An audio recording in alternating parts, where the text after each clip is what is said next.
Hi guys, good morning. It's me again, your Kuya Mau. Today is Friday and today, March 17. So, Friday. Ngayon, inatake ako ng urticaria ko. Isang allergy. Actually, kahapon po to. Nag-umpisa lang siya dito sa taas. Maliit lang siya. Pero habang tumatagal, lumalaki siya. Tingnan guys. Meron din ako dito sa katawan. Usually, dati, pag naka-urticaria ako, ulo, umpisa niyan, tapos dito sa mukha, pababa yan. And hindi naman siya nag-ano sa mukha. Pero sa ngayon, andito na siya sa katawan ko.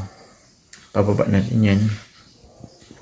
Usually, 3 days or 4 days na meron ako niyan bago mawala. So, nakukuha ko siya. Depende. Pwede ang urticaria kasi madaming ano yan. Pwede sa pagkain. Pero yung sa akin, siguro nag-trigger is yung sa panahon.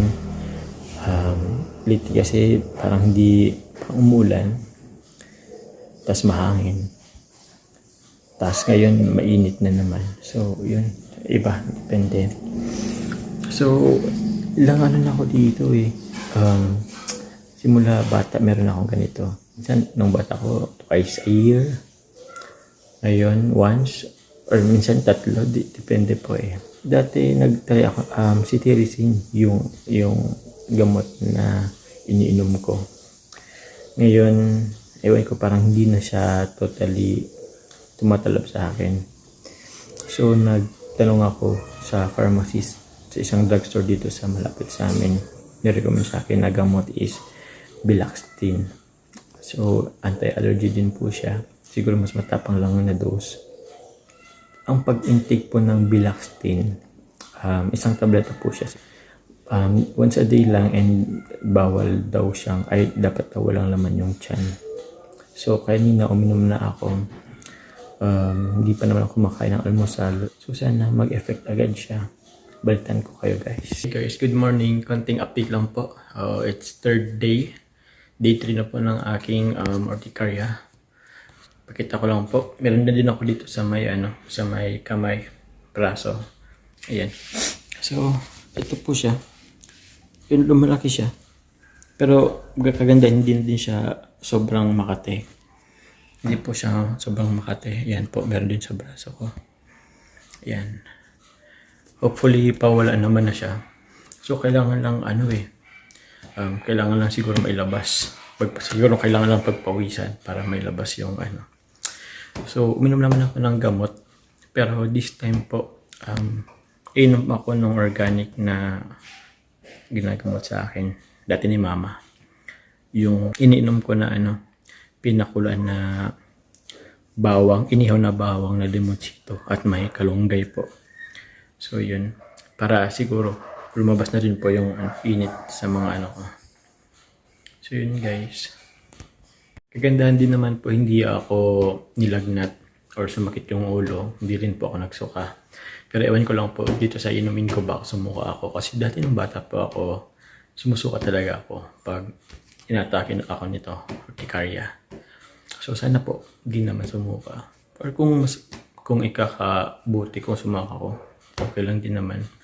So yun. Inumin na natin. Ako na pala. Inumin ko na to para mapait.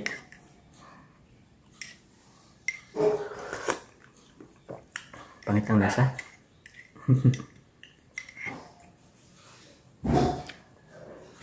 Pagpapawisan na ako.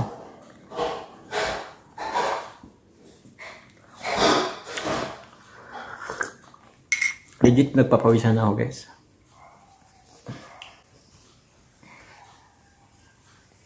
Sana mawala na siya. Bukas possible, meron pa to. Pero baka konti na lang din. Day 3 po ng aking urticaria journey. Yan po siya.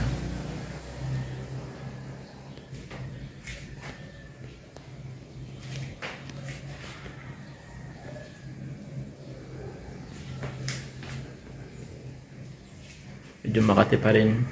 Pero kaya naman. Okay, good morning guys. It's day 4 ng aking urticaria journey. And today, pakita ko lang po sa inyo konting update. Ayan po. nawalan naman na po siya. Though may nakikita pa akong medyo konting pula-pula, pero nag-flat na po yung kanyang pantal-pantal. Also dito po, pakita ko lang din, same lang din ho, nawala na din siya. May konti lang reddish pero wala na rin po yung pantal-pantal. Tsaka dito na lang po sa may parteng legs ko or sa may papaa. Yan po, meron pa po siya, pero hindi na po siya makate. Ayan po, so hopefully mawala na po siya by tomorrow po, pang 5 day, pang day 5 totally po, wala na rin po yan. So hey guys, good morning po. It's day 5 na po ng aking journey in Urticaria, and it will be my last update po since wala naman na po siya, almost wala na, totally wala na. So yun ho, yan po yung aking shoulder, yan po, wala naman na. So yun lang guys, inabot ng 5 days yung aking urticaria. Yung iba, meron weeks. Yan po. So, keep stronger na lang. Alam ko yung pakiramdam na merong urticaria. So, hassle talaga siya.